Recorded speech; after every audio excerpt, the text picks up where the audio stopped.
오늘은 일곱 번째 주제, 두 번째 시간입니다. 여러분들이 가지고 계신 자료 32쪽을 보시면 우리가 지금 첫 번째, 두 번째 큰 그 항목을 공부하고 있죠. 하나님의 뜻에 세 가지 양상이 있다. 하나님 뜻의 세 가지 양상은 첫 번째는 보편적인 거, 일반적인 뜻이 있다. 그리고 두 번째는 특별한 뜻이 있다. 세 번째는 허용적인 뜻이 있다. 근데 이제 보편적인 뜻은 일반적인 뜻은 성도들 모두에게 공통으로 해당되는 거다. 그래서 그것을 지금 우리가 살펴보고 있습니다. 하나님의 보편적인 뜻, 성도 모든 신자의 공통적인 것 기억하십니까, 여러분? 저희들이 지난번에 5 항목을 봤는데, 그러면 모든 신자에게 다 공통되는 뜻이 뭐냐? 어떤 사람들은 특별한 뜻만 생각을 하거든요. 나에게 하나님이 무슨 뜻을, 특별한 뜻을 가지고 있는가? 그 전에 보편적인 뜻이 다 있다 그랬어요. 하나님 말씀을 읽고 그것을 공부하고 그것을 자기 삶에 적용하는 것이 하나님의 뜻이라고 그랬어요. 하나님의 뜻이라 이런 것을, 주의 뜻, 하나님의 뜻이라 이런 것을 성경에 여러분들 찾아보시면 됩니다. 두 번째는 이 그리스도인이 됐으면 이 거룩한 삶을 살아야 한다. 곧 성별된 삶이 하나님의 뜻이다 그랬습니다. 그리고 세 번째는 가장 중요한 것인데, 모든 사람들은 이 땅에서 구원을 받아야 한다. 하나님은 모든 사람이 구원을 받기를 원하신다. 아무도 멸망치 않고 회개하기를 원하신다. 그래서 영혼이 구원을 받아야 한다. 그래서 사람들을 건지는 영혼 구령이 하나님 뜻이고 또 구원받는 것이 하나님 뜻이다. 이래서 모든 사람들에게 공통적으로 적용될 수 있는 겁니다. 오늘 네 번째는 두 번째 거룩한 삶, 성별하고 유사한 것인데, 우리가 이제 주님을 섬기는데 우리의 섬김에 순수한 동기가 있어야 된다. 어떤 뭔가 좀 깨가 있고 뭘 의도하는 것이 있고 이런 것은 주님의 뜻이 아니다. 그래서 여기 에베소 6장 6절 에베소 6장 6절 보면요, 사람들 기쁘게 하는 자들 같이, 이게 종들에게 얘기하는 겁니다. 눈으로 섬기지 말고 그래도 종들로서 마음으로부터 하나님의 뜻을 행하여. 하나님의 뜻을 행하여. 하나님의 뜻이 무엇이냐? 이 하나님의 뜻이라는 것 성경 여러분 찾아보시면 여러 군데가 나오거든요. 그래서 이것은 마음에 순수한 그 마음으로 이렇게 해야 된다는 것이 하나님의 뜻이라는 것입니다. 그래서 그렇게 해서 에베소 교회 성도들은 이것이 무엇인지 잘 알고 있었을 것입니다. 그래서 올바른 마음가짐이 필요하다. 이것이 하나님의 뜻이다. 6번째, 5번째인가요? 하나, 둘, 셋, 넷, 다섯, 그리고 6번째는 합당한 시간을 갖는 것이 바로 하나님의 뜻이라고 우리가 살펴봤습니다. 그때 그까지 우리가 지금 살펴봤죠? 맞죠? 이제 7번째입니다. 여기 베드로전서 2장을 보면 여기도 하나님의 뜻이 나오거든요. 베드로전서 2장 13절부터 15절을 보면 이것은 너희는 주를 위해 사람의 모든 규례에 복종하되 왕에게는 최고 권위자에게 하듯하고 총독들에게는 악을 행하는 자들 징벌하고 잘하는 자를 칭찬하기 위해 그분께서 보내신 자들에게 하듯하라. 그리함이 하나님의 뜻이니. 그러니까 여기서 하나님의 뜻은 뭡니까? 이렇게 위에 있는 권세에, 정당한 그 권위에 복종하는 것, 이것도 하나님의 뜻이라는 겁니다. 이런 건 사람들이 이렇게 지나치려고 하는데, 그래서 하나님의 뜻인 이것은 너희가 잘 행함으로 어리석은 자들의 무식한 말을 잠잠하게 하려 함이라. 이것이 하나님의 뜻입니다. 그러니까 시민으로서 선한 시민이 되는 것도 하나님의 뜻입니다. 디모데전서 2장에 보면 위에 있는 권세들에게 이렇게 복종하라는 겁니다. 이것도 하나님의 뜻입니다. 다음 7번째인가요? 하나, 둘, 셋, 넷, 다섯, 여섯, 7번째. 감사. 여러분 데살로니가서 5장 18절은 안 찾아보겠습니다. 모든 일 안에서 감사하라 그랬거든요. 이것이 그리스도 예수님 안에서 너희를 향하신 하나님 뜻이라. 그렇죠. 거기서 하나님 뜻이라 그랬잖아요. 자, 하나님 모든 것에 대해서 감사하라. 여기 이제 특별히 이렇게 썼습니다. 우리는 모든 것에 대해서가 아니라 모든 것 안에서 그렇게 감사하라 그랬습니다. 그래서 모든 것 안에서라는 것은 모든 것 대해서와 안에서라는 것은 무슨 차이가 있겠습니까, 여러분? 안에서와 대해서. 대해서는 자칫하면요, 우리가 할 수 있는 것만 감사하려고 할 거예요. 뭐뭐에 대해서 나 감사한다.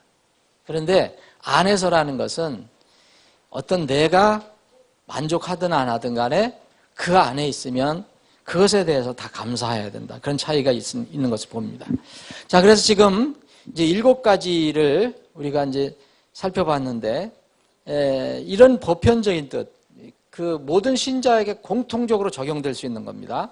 이런 그 보편적인 뜻을 통해서 하나님께서는 우리들에게, 그리스도인들에게 뭐를 이렇게 잘하게 해주시려고 하는 어떤 특성이 있다면 그것은 뭘까? 여기 이 저자는 이렇게 얘기했습니다. 순종하는 인격이다. 순종하는 인격. 그래서 이 보편적인, 일반적인 하나님의 뜻을 우리는 가볍게 지나갈 수가 있거든요. 근데 순종을 해야 된다. 순종. 이 말씀에 순종해야 된다. 그래서 이런 것을 통해서 우리 삶 속에서 이런 것이 다가올 때 우리가 이것을 어떻게 대할 것이냐. 그래서 우리는 이런 것을 통해서 우리 안에 순종하는 인격이 자라게 주님께서 하신다. 크게 두 번째는, 자, 이제 일반적인 보편적인 뜻, 모든 신자에 공통적으로 적용되는 걸 살펴봤고요. 그 다음에는 이제 하나님이 믿는 자 각자에게 독특한 뜻이 있다. 이게 이제 하나님의 특별한 뜻이라 했습니다. 특수한 뜻. 말씀드린 대로 사람들은 이게 하나님 뜻으로 많이 생각을 해요. 이것도 하나님 뜻이지만 전에 바로 보편적인 뜻이 있다. 그래서 하나님의 특별한 뜻은 각자에게 달리 전해지는 그 하나님의 뜻은 하나님께서 그 각 성도에게 어떤 계획과 어떤 앞으로의 미래의 뜻을 가지고 계신다. 이걸 연결이 되는 것이죠. 그래서 이런 특별한 계획과 뜻에 순종하려면은 먼저 뭘 해야 되느냐? 일반적인 뜻에 순종을 해야 된다. 여러분, 어떤 특별한 뜻만 내가 찾아요. 하나님께서 나에서 무슨 계획을 가지고 계신가요? 그것만 찾고, 예를 들어서 보편적인 뜻이 있잖아요. 우리는 모든 말씀을 읽고 연구하고 삶에 적용하라. 이것도 하나님 뜻이고, 또 그리스도인에서 거룩한 삶을 사는 것, 성별한 삶, 이게 합당하게 시간을 이게 사용하는 것, 시간을 돈 주고 사는 것, 구속하는 것, 이런 거, 감사하는 것, 이런 걸 다 제쳐놓고 특별한 뜻만 구하려면 문제가 분명히 생길 수 있다. 이상한 거를 찾게 된다. 그래서 그리스도인들은 먼저 하나님의 보편적인 뜻을 이렇게 순종할 때 특수한 뜻, 자기에게 향하는 특수한 뜻을 발견할 수 있다는 것입니다. 자, 그러면 그리스도인의 거기 여러분들 자료를 제가 한번 읽으면서 나눠보겠습니다. 어떤 그리스도인이 여러분들 각자 이렇게 대입하시면 되겠습니다. 여러분 각자 한번 적용해 보시기 바랍니다. 여러분들의 삶 속에서 하나님의 뜻을 성취하고 싶다. 하나님의 나에 대한 계획을 내가 알고 그 뜻을 성취하고 싶다. 그러면은 뭔가 힘을 받아야 할 게 있습니다. 의지를 해야 될 것이 있어요. 그래서 여기 3가지를 이렇게 제시했습니다. 3가지 반드시 이 기능이 역사해야 된다. 첫 번째는 하나님의 성령이다. 성령님. 자, 우리는 구원받으면 성령님이 우리 안에 계신다 그랬습니다. 여러분들이 인지하든 못하든 그건 사실입니다. 성령께서 여러분들 삶 속에서 여러분을 인도하실 수 있도록 어떻게 해야 됩니까? 구원받은 사람하고 구원받지 않은 사람 차이가 뭐라 했습니까? 구원받은 사람은 특별하게 세상 사람들하고 완전히 뭐 이렇게 여러분들 길거리 가면 저 사람 구원받은 사람이다, 저 사람 구원 안 받은 사람은 차이가 납니까? 안 납니다. 그걸로는 육신이 똑같이 본성이 있는데 구원받은 사람은 그 안에 성령이 오신 것뿐입니다. 그래서 성령님하고 우리 본성이 항상 싸운다고 그랬어요. 이 차이예요. 이 차이. 세상 사람들하고. 그러면 성령님이 우리 안에 계신다면 그 성령님께서 우리 안에서 자유롭게 활동을 하셔야 돼요. 그래야지 우리가 특별한 하나님의 뜻을 찾을 수 있어요. 그 요한복음 16장 13절에 보면 진리 영께서 이제 오시면은 너희를 모든 진리 가운데 인도하신다 그랬어요. 진리 가운데로. 자, 여러분들이 성령님 모셨죠? 여러분들 안에 오셨죠? 그러면 그분께서 여러분들 진리 가운데로 인도하실 것입니다. 로마서 8장 14절에 보면 하나님의 영에 의해 인도받는 자들은 다 하나님의 자녀들이라 그랬어요. 그러면 여러분들 하나님의 영에 인도받을 수 있고 하나님의 영이 아닌 여러분 육신에 따라서 인도받을 수가 있습니다. 그래서 하나님의 영, 하나님의 성령께서 여러분들 삶에서 자유롭게 강하게 활동을 하셔야지 그때 여러분들이 하나님의 뜻이, 나를 향한 하나님의 뜻이 무엇인지 알 수 있다는 거죠. 그렇지 않고 여러분들이 본성에만 이제 본성을 손을 들어주면 여러분들이 이거 하나님 뜻이라 하는 것은 여러분들이 착각일 수 많다. 착각일 수가 있다. 두 번째는 하나님이 성령입니다. 두 번째는 하나님 말씀입니다. 자, 여러분들이 하나님의 특별한 뜻과 계획을 어떻게 알 수 있느냐? 여전히 하나님 말씀은 여러분들의 개인의 삶의 최우선적인 권위가 되어야 합니다. 절대적인 권위, 최종적인 권위가 되어야 돼요. 어떤 상황에서도 그 말씀 위에 어떤 것이 있으면 안 됩니다. 그럼 하나님의 뜻을 찾기가 어렵죠. 그래서 그 하나님의 말씀이 여러분들 마음을 이렇게 주장하셔야 돼요. 인도하셔야 돼요. 이게 성령이 역사하시는 거하고 같은 건데 성령께서는 하나님 말씀을 깨우치시잖아요. 기억나게 하시고. 그 시편을 예를 들었는데 청년들이 이 세상에서 살아갈 때 정말 그리스도인 청년들은 깨끗하게 거룩하게 살아가야 됩니다. 성별된 삶을 살아야 합니다.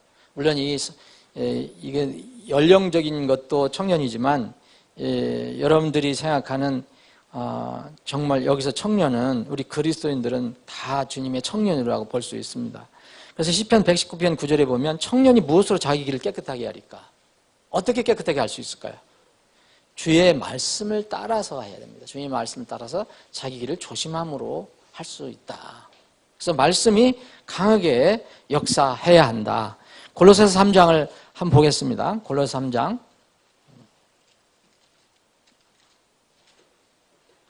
골로새 3장 16절 그리스도의 말씀이 너희 속에 모든 지혜로 풍부히 거하게 하여 했어요. 자, 말씀이 어떻게 우리 가운데 이렇게 거하게 할 수 있느냐. 여러분들 말씀을 등한히 하면 안 되죠. 설교 말씀 듣는 거, 주일 예배 참석하는 거, 여러분이 집에서 성경 읽는 거, 말씀으로 교제하는 거, 이런 거 등한히 하면 절대 여러분들이 마음속에 하나님의 말씀, 그리스도의 말씀이 여러분들의 속에 풍부하게 거할 수가 없어요. 그렇잖아요? 그러면 그리스도의 말씀이 너희 속에 모든 지혜를 풍부히 거하게 하여, 이건 누가 해야 되는 겁니까? 여러분들이 하라는 거예요. 누굴 의지해서? 성령 의지해서. 시와 찬송과 영적 노래로 서로 가르치고 훈계하며 너희 마음속에서 은혜로 주께 노래하고 또 무엇이든지 말에나 행위에나 다 예수님의 이름으로 하며 그분을 힘입어 하나님 곧 아버지께 감사를 드리라. 그래서 그리스도의 말씀이 우리 그리스도인의 삶을 이렇게 지배해야 된다. 자, 하나님의 성령, 하나님 말씀, 자, 특별한 뜻을 알고 그것을 성취해 나가는 데 필요한 거. 세 번째 아주 중요한 게 있습니다. 뭘까요? 여러분들이 섬기고 있는 지역교회입니다. 이걸 많은 사람들이 등한히 하고 있어요. 지역교회는요, 그리스도인들이 잘 자랄 수 있도록 특별히 하나님께서 지역교회에 어떤 은사를 베풀어 주셨어요. 어떤 시스템도 만들어 주셨어요. 지역교회는 하나님의 사역을 위해서 이제 그리스도인들로 조직된 거 아닙니까? 그러면 하나님께서 이 지역교회를 어떻게 하셨을까요? 에베소 4장에 보면 이건 단순히 뭐 목회자나 무슨 직분자에 관한 것만 이렇게 얘기할 수 있는데 그게 아닙니다. 이걸 왜 이렇게 하셨는가? 자, 에베소 4장 11절에 보면 그분께서 더러는 사도로, 더러는 대언자로, 더러는 복음자로, 더러는 목사와 교사라고 주셨으니 어디에 주셨다는 거예요? 교회에 주셨어요. 이유는 뭡니까? 목사 생계 유지하라고 준 게 아니에요. 이것은 성도들을 완전하게 하고 섬기는 일을 하게 하며 그리스도의 몸을 세우게 하려 함이라. 목적이 거기에 있어요. 그래서 그리스도인들이 지옥교회를 등한히 하고서는 절대 못 자란다니까요. 여러분들 보세요. 지옥교회를 등한히 하는 사람들 아주 굉장히 경건한 것 같고 성경도 읽고 그렇지만 그 사람 잘 살펴보면 기형적인 삶을 사는 걸 볼 수 있어요. 기형적인 그리스도인의 삶을 살아요. 물론 구원은 잃어버리지 않겠죠. 왜 목사와 교사를 지역교회에 주셨느냐? 성도들을 완전하게 하고 섬기는 일을 하게 하고 그들이 소속되어 있는 그리스도의 몸을 세우게 하기 위해서 있다는 거죠. 이게 하나님의 본래의 뜻입니다. 그리고 여러분들이 하나님의 뜻과 계획을 알고 그것을 성취해 나갈 때 이것은 진리 위에 기초가 되어야 되거든요. 그죠? 엉뚱한 자기의 뜻을 찾으면 안 되거든요. 근데 유일하게 하나님께서 세우신 여러 가지 제도가 있지만 유일한 것이 바로 지역교회입니다. 지역교회만이 바로 뭐라 했습니까? 진리의 기둥과 터라고 그랬어요. 다른 곳은 없어요. 많은 사람들이 이걸 지나치는 거예요. 간과하는 거예요. 디모데전서 3장 15절에 보면 이 집은 살아계신 하나님의 교회요. 진리의 기둥과 터니라 그랬어요. 이게 어디입니까? 이건 보잘것없는 교회라도 무슨 몇만 명 모여야 그런 교회가 아닙니다. 구원받은 사람 2사람, 2사람이 진실한 마음으로 말씀대로 모이면 그 하나님이 함께 하시는 지옥교회입니다. 그것이 바로 진리의 기둥과 터예요. 다른 데서 찾지 마세요. 성경은 그대로 믿으셔야 됩니다.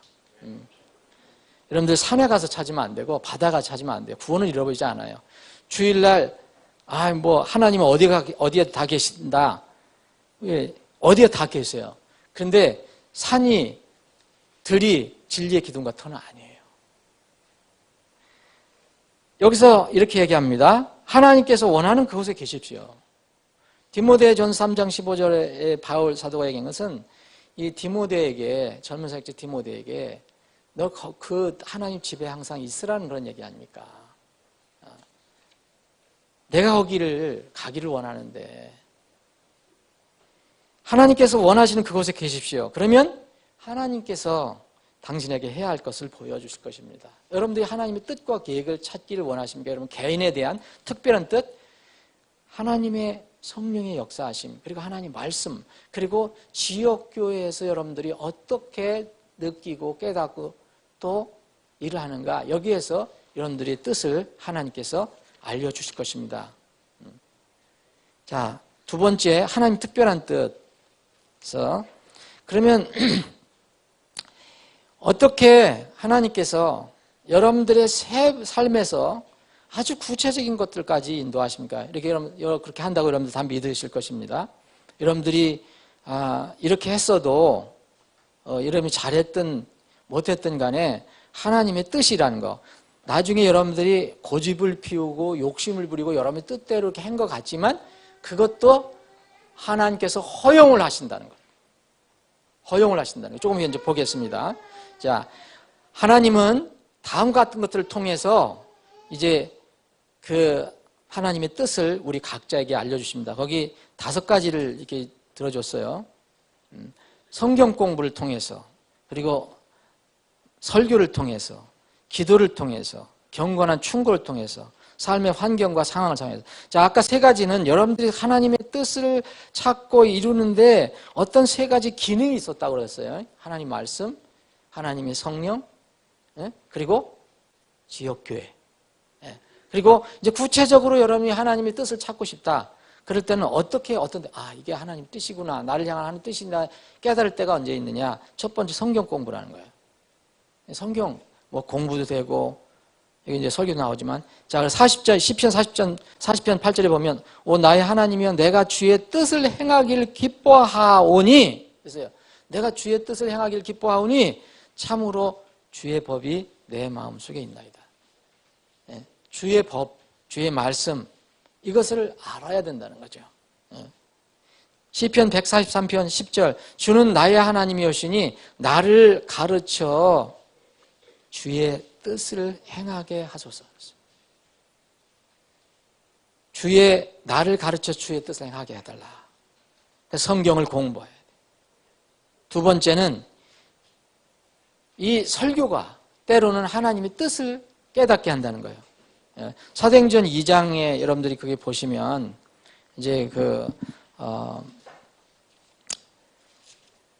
오순절에 관련된 그런 내용이 나오거든요.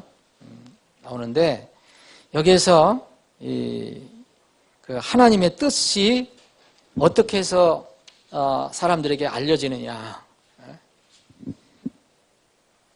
설교를 통해서.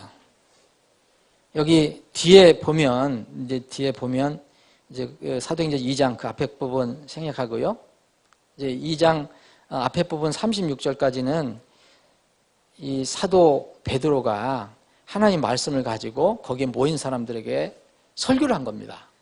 설교를 했더니 이제 37절에 보면 이제 그들이 이 말을 듣고 마음속으로 찔려 나머지 사람들에게 이르되 사람들아 형제들아 우리가 어찌할까? 어떻게 우리가 하면 좋겠느냐? 우리가 어떻게 하면 좋겠느냐? 우리를 향한 하나님의 뜻이 무엇이냐? 이런 뜻이죠. 그럼 그때 그들에 대한 하나님의 뜻은 뭡니까? 그들이 구원받는 겁니다. 그래서 베드로가 회개하고 각 사람 예수 그리스도 이름 침례를 받고 죄들이 사면 얻으라. 그럼 너희들이 성령의 선물로 받으리라. 그렇게 얘기합니다. 어떤 이 40절, 41절도 마찬가지입니다. 이런 말씀을 통해서 이제 그 자기의 뜻을 하나님께서 자기를 향한 뜻을 이제 발견하게 되는 겁니다. 그래서 여러분들이 설교를 통해서도 어떤 때 하나님의 뜻을, 특별한 뜻을 받을 수 있다. 저도 하나님께 이렇게 고집 피우다가 사역 안 하려고 고집 피우다가 나중에 설교를 듣고 손을 들 수밖에 없었다. 그 말씀이 다가왔을 때 도저히 그 말씀을 물릴 수가 없었다. 디모데후서 3장 16절 17절 우리가 잘 아는 말씀인데 모든 성경의 기록은 하나님이 영감을 주신 것으로 교리와 책망과 바로잡음과 의로 교육하여 이기니 이것은 하나님의 사람이 완전하게 되어 모든 선한 일에 철저히 갖추어지게 하려 함이라. 어떻게 하나님께서 우리를 향한 뜻이 있느냐? 우리가 온전히 잘 갖추어지는 것이 하나님의 뜻이다. 그러면 이 설교나 성경을 통해서밖에 우리가 알 수가 없다. 세 번째는 기도입니다. 여러분들 구체적인 것을 지금 얘기하는 겁니다. 이게 마태복음 7장째는 뭐랬어요? 구하라고 그랬잖아요. 그럼 너희에게 주실 것이요. 찾으라 그러면 너희가 찾을 것이요. 두드리라 그러면 너희에게 열릴 것이다. 구하는 자만 받을 것이요. 찾는 자는 찾을 것이요. 두드리는 자는 열릴 것이다. 여러분들이 무엇을 목표를 가지고 무슨 생각을 가지고 기도할 때 하나님께서 응답해 주는 게 있다는 거죠. 그런 것을 통해서 여러분들이 구체적인 뜻을 또 알 수가 있어요. 마태복음 26장 42절에는 그겁니다. 예수님이 육신의 몸을 입고 우리 몸을 입고 오셨을 때 하나님의 완전하신 이게 보내심을 받은 자지만 여전히 하나님이시면서 완전한 사람입니다. 사람의 본성이 있어요. 사람의 속성이 있어요. 그럴 때 이 예수님이 정말 이제 죽음을 앞두고 이렇게 이 잔이 내게서 지나가게 해달라 그랬잖아요. 겟세마네 동산에서 너무 고통스러우시니까. 근데 이 잔이 내게서 지나갈 수 없거든. 아버지의 뜻이 이루어지기를 바랍니다 그랬거든요. 네? 기도를 통해서 아버지의 뜻을 우리가 또 찾을 수 있다. 또 네 번째는 경건한 충고라고 했습니다. 경건한 충고. 이것도 굉장히 중요합니다. 주위에 있는 지체들, 거듭난 지체들입니다. 구원받지 않은 사람들의 충고는 세상적인 심리학의 그냥 상담 내용 정도밖에 안 돼요. 그거는 여러분들에게 지혜가 되는 게 아닙니다. 반드시 구원받은 사람들, 성령님이 있는 사람들, 말씀을 존중하는 사람들, 이런 사람들의 지체, 주위에 있는 사람들, 아니면은 지도자, 이런 사람들로부터 경건한 충고를 받을 수 있다. 여러분들의 뜻을 이렇게 제3자가 볼 때 그 사람을 향한 어떤 이렇게 어떤 느낌이 있거든요. 그래서 잠언 12장 15절 보면 어리석은 자에게 이른 제 눈에 오르나 권고에 귀를 기울인 자는 지혜로우니라 그랬어요. 그리고 이 다섯 번째, 이것도 중요한데요. 삶의 환경과 상황을 통해서도 때로는 알 수 있다. 하나님 뜻을. 우리가 여러분들이 어떤 뜻을 이제 하려고 하는데, 뜻을 이루려고 하는데 어떻게 자꾸 막힐 수가 있어요. 실패하면은 좌절하지 않고 다시 한다는 그런 뜻이 아니라 자꾸 이렇게 막혀지는 경우가 있어요. 바울 사도도 그런 걸 경험했죠. 소아시아 지방에서 이렇게 복음 전하려고 하는데 자꾸 막아요. 환경을 통해서. 나중에 이제 음성을 들었지만, 그래서 소아시아 지방에서 전도하려는 것을 접고 유럽으로 넘어갑니다. 그때 하나님의 뜻은 어떻게든지 이런 상황과 환경을 통해서도 역사하시길 바랍니다. 여기서는 세 가지 예를 들었는데, 요셉 같은 경우는 어렸기 때문에 하나님이 자기를 향한 뜻을 정확히 알 수가 없었어요. 근데 하나님은 요셉을 향해서 더 큰 뜻을 가지고 계셨어요. 그죠? 더 큰 뜻을 가졌어요. 그 어린 요셉이 뭐랍니까? 근데 하나님은 전지하신 분이 요셉을 통해서 거기에 이스라엘 백성을 그것으로 인도하게 하고 나중에 이제 출애굽을 한 과정까지 생각하셨죠. 그래서 그 요셉은 아무것도 몰랐지만 이집트로 팔려가게 됩니다. 하나님은 더 큰 목적을 이루시기 위해서 이런 요셉에게 고난을, 핍박을 허락하셨어요. 다른 환경을 허락하셨어요. 두 번째는 이제 이렇게 환경과 상황을 통해서 우리에게 깨닫게 하시는 게 또 있어요. 하나님의 은혜가 충분하구나. 더 이상 내가 구하면 안 되겠구나. 더 이상 욕심내면 안 되겠구나. 이런 것을 깨달을 때가 있어요. 고린도후서 12장에 있는 거예요. 무슨 얘기입니까? 사도 바울이 어떤 질병이 있었어요. 고통이 있었어요. 당연한 거예요. 이거 있으면 기도합니다. 낫길 기도합니다. 당연한 거예요. 자연스러운 거예요. 근데 하나님께서 그것을 그 사도 바울을 위해서 그 상황을 사도 바울의 더 높은 뜻을 향한 더 높은 뜻을 위해서 사용하셨다는 거죠. 어떻게 했어요? 고쳐주시지 않았어요. 고쳐주지 않고 네가 고통을 받는 것이 너에게 족하다. 내 은혜가 너에게 족하다. 그래서 사도 바울의 육체 안에 가시는 하나님께서 그냥 허락하십니다. 세 번째, 우리를 완전하게 하기 위해서 때로는 핍박과 고통, 다른 환경에 우리를 보내실 수도 있다는 거예요. 모든 것을 보면 다 하나님의 뜻, 우리를 향한 뜻은 우리가 다 이해를 못하더라도 우리의 영적 유익을 위한 것이다. 자녀가 잘 되기를 원하시는 것이다. 결코 자녀가 일부러 고생하고 고통받고 그래서 심줄구신 하나님이 아니시다라는 거. 그것만 분명히 아시면 어떤 상황에서도 하나님을 의심하지 않을 수 있습니다. 베드로전서 5장에 보면 이 10절에 보면 너희가 잠시 고난을 받은 뒤에 너희를 완전하게 하시고 굳건하게 하시며 강하게 하시고 정착시키시리니 그랬어요. 자, 하나님께서는 고난을 통과하지 않고도 하실 수 있는 분인데 잠시 고난을 허락하신다는 거예요. 그 환경을 이용하신다는 거예요. 그 이유는 뭡니까? 이 고난을 받는 성도들이 완전하게 되고 또 굳건하게 되고 또 강하게 하고 또 안정되게 정착되게 하기 위해서. 그래서 하나님께서는 이러한 것들을 통해서 그분의 뜻을 알게 합니다.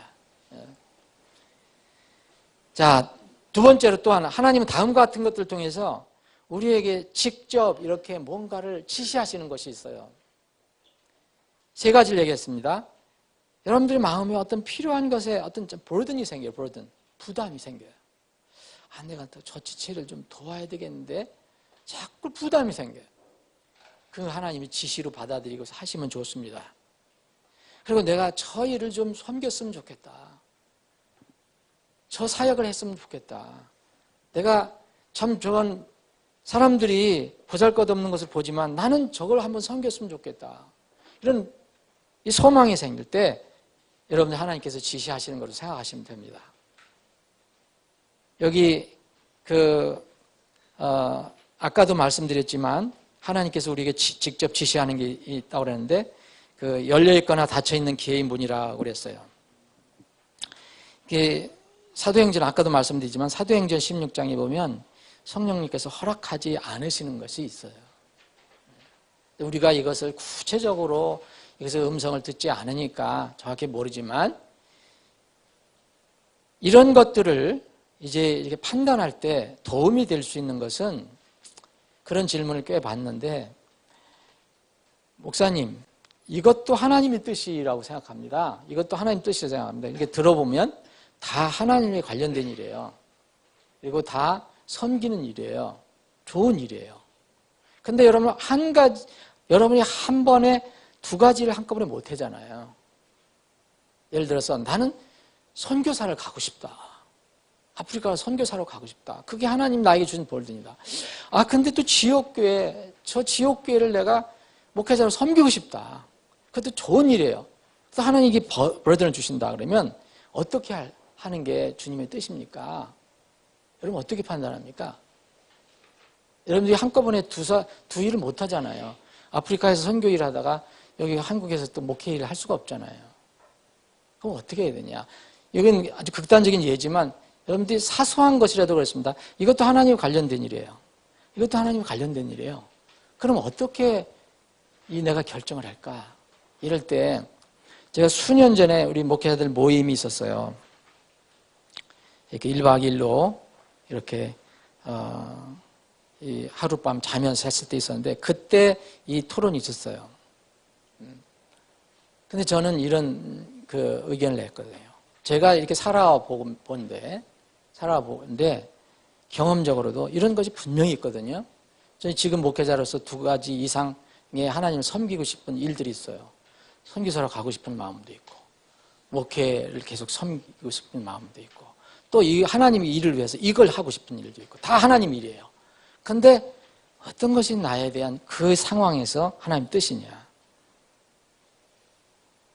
이건 너무 거창한 거고 여러분들이 거창한 거고 여러분들이 어떤 두 가지 일이 이렇게 하나님을 위한 일이 있다 하는데 어떻게 하는 것이 하나님의 뜻이냐 생각하면은 이게 완전한 공식은 될 수 없지만 적용하면 좋습니다. 여러분들이 역으로 생각해보세요. 역으로 생각해서 이 일 중에 A가 있다. A도 하나님 일이고 B도 하나님 일인데 어떻게 해야 되니까 A를 하는 것도 하나님 일이고 B를 하나님 일일 때 역으로 생각해서 이것을 할 때 내 육신이 편하고 더 육신적으로는 좋겠다. 그런 게 분명히 있어요. 차이가 있어요. B를 하니까 똑같은 하나님 일인데 육신적으로 더 내가 좀 힘들겠다. 내가 더 낮아져야 되고 더 포기해야 되고 내가 더 희생적이어야 되고 내가 더 헌신해야 될 것 같다. 그럼 대부분 사람들은 이걸 택하거든요. 같은 하나님 뜻을 생각해서. 근데 정말 상충될 때 있다면 이것이 하나님의 뜻이라고 생각합니다. 저는. 이게 쉬운 일은 아니에요. 쉬운 일은 아닌데 하나님의 일은 하나님의 뜻은 여러분들이 육신을 부추기거나 육신의 일을 더 도모하는 일은 아니거든요. 이런 것이 없을 때 하나가 없을 때는 이거 하나 하면 돼요. 그러나 이런 두 가지 이상이 겹칠 때는 시점으로도 똑같을 때는 역으로 뒤집어서 어떤 것이 내 육신에 더 육신이 좋아하는 것인가? 그러면은 여러분들이 판단할 수 있는 그 뜻이 나옵니다. 이 하나님의 이 특별한 뜻은 그러면 여러분들에게 하나님의 뜻을, 특별한 뜻을 여러분들에게 가르쳐 주시고 수행하라고 할 때 하나님께서 여러분들에게 심어주시고자 하는 어떤 여러분의 인격이 있다면, 그 잘하고자 하는 인격이 있다면, 원하시는 인격이 있다면 뭡니까? 아까는 순종이라고 했어요. 일반적인 거. 이것은 신뢰입니다. 하나님 전체로 신뢰하느냐 안 하느냐. 물론 비슷한 거예요. 다 순종과 신뢰 비슷하지만 이 특별한 것, 네가 하나님께서 나를 참 힘들지만 지금 아프리카로 가라 한다. 그 하나님을 신뢰하지 않고서는 안 됩니다. 물론 순종해야 되지만 전적인 신뢰. 그래서 이것을, 이런 능력을, 이런 은혜를 키워주시는 것이다. 자, 세 번째 허용하신 뜻은 간단히 말씀드리면, 여러분, 우리는 사람의 마음이라는 것은 좀 본성적인 게 있기 때문에 다 합리화하고 다 생각해서 우리 길을 계획해요. 그런데 하나님의 뜻만 세워진다는 것을 생각해 보세요. 우리가 이 일도 하려고 하고 절도 하려고 막 하지만 결국 하나님의 뜻이 세워진다, 나중에. 그래서 허용이라는 것은 뭐냐? 여러분들이 고집을 피우고 그리스도인이 막 고집을 피우면 하나님께서는 허용을 하셔요. 강제로 막지 않으셔요. 기다리시다가 나중에 허용을 하십니다. 그 허용하시는 것은 나중에 하나님께서 허용하시지만 순종할 때, 신뢰할 때보다 열매가 풍성하지 않습니다. 심하면 어려움을 겪을 수도 있어요. 이게 긍정적인 면도 있지만 부정적인 면도 많습니다. 하나님은 허용을 하신다. 그래서 허용하셔서 나에게 어떤 그리스도인에게 나쁜 일이 일어나도 그것이 하나님의 뜻으로 나옵니다. 그것을 통해서 깨닫게 하시기 때문에. 그래서 세 가지 있습니다. 하나님의 일반적인 뜻. 이것을 우리의 가장 중요시 여겨야 돼요. 여러분들 이걸 간에 등한시 여기는데 중요시 여기고, 그 다음에 일반적인 뜻에 여러분들이 순종하시면 하나님의 특별한 뜻을 찾고 그것에 순종하려고 하나님 전적으로 신뢰해서 나가야 되고요. 또 우리도 모르는 사이에 그럴 수도 있지만 우리가 자꾸 그리스도인으로서 고집을 피우고 하나님의 뜻보다는 내 뜻을 세울 때 하나님께서 용인하실 때가 있다는 것. 그 열매는 여러분들이 거둬야 된다. 우리가 거둬야 된다는 거예요. 그것도 하나님의 뜻이에요. 허용하는 뜻이. 그래서 여기 하나님은 왜 그러냐면 강제를 절대 하지 않으세요. 강제하시지 않아요. 특별한 사람들 외에는 강제하지 않으세요. 그냥 놔두신다는 거예요. 계속 기회를 주시지만 강제하시지는 않는다. 그런 하나님의 속성이 있기 때문에 그렇습니다. 그 뒤에 있는 부분은 여러분들 한번 읽어보시고요. 지금 이 시대의 하나님 뜻에 대해서 이렇게 혼란스러운 거, 잘못된 거 세 가지를 얘기했어요. 내가 단지 하나님의 뜻이 무엇인지 알기만 하면 그것이 나의 모든 문제들을 해결해 줄 것이다. 그렇지 않습니다. 하나님 뜻대로 가는 것이 때로는 내 문제가 더 어려워질 수도 있고 고난이 될 수도 있어요. 왜냐하면 하나님께서 여러분들 향한 더 높은 뜻이 있기 때문에. 요셉 같은 경우도 그렇고 바울 같은 경우도 그렇고 많은 사람들이 그런 경우가 있었어요. 보통 고통은 마귀에서부터 오는 것이다. 이건 일부 맞고 일부는 안 맞습니다. 마귀도 우리에게 고통을 줄 수 있어요. 고난도 줄 수 있어요. 그러나 모든 고통이 마귀로부터 오는 게 아니에요. 하나님께서 우리에게 하나님의 뜻대로 하는 고난이 있다고 그랬어요. 베드로전서 4장 19절에 보면 하나님의 뜻대로 하는 고난이 있어요. 하나님 뜻대로 하는 고난. 세 번째, 그리스도인의 삶 속에서 문제들을 항상 그의 삶 속에서의 죄의 결과이다. 이거 이 두 번째와 비슷한데 그렇지 않습니다. 우리가 다 모릅니다. 이 땅에서는 다 모릅니다. 우리가 주님의 앞에 가야 합니다. 우리가 이제 이 땅에서 겪는 것은 사실 근원적인 문제는 인간의 그 죄성 때문에 그런 건 맞습니다. 고통당하고 죽고 뭐 슬픔이 오고 이거 다 죄 때문에 하지만 어떤 사람의 고난이 그 사람의 죄의 결과라고 우리가 정죄해서는 안 될 일들이 많다는 거죠. 왜냐면 누가복음 그 13장 한번 보시고 누가복음 8장 보시면 그 주님의 말씀을 이해할 수 있습니다. 하나님의 어떤 놀라운 뜻도 있을 수 있다. 그래서 함부로 우리는 정죄해서는 안 되고 그 영혼을 위해서 기도하고, 물론 잘못된 것으로 인해서 겪는 고난은 고쳐서 그것을 없애야 되겠죠. 자, 오늘 이 하나님의 뜻 여기까지 하겠습니다. 다음 8강 하고요. 다음에 그 하나님의 뜻 여러분들 간단히 복습하는 시간 갖겠습니다. 아버지 하나님, 오늘도 모이게 하시고 말씀을 나눌 수 있는 기회를 허락해 주시면 감사합니다.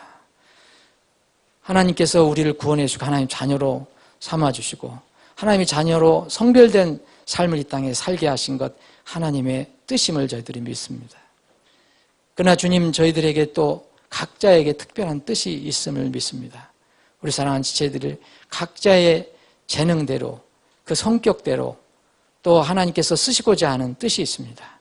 우리 사랑하는 지체들이 그 뜻을 찾아내서 발견해서 겸손히 이렇게 순종하고 또 하나님 전적으로 신뢰함으로 인하여 하나님께서 향한 그 뜻을, 하나님께서 자신을 향한 그 뜻을 잘 이루어 하나님 주님 앞에 섰을 때 칭찬받는 우리 그리스도인들이 다 되게 하여 주옵소서.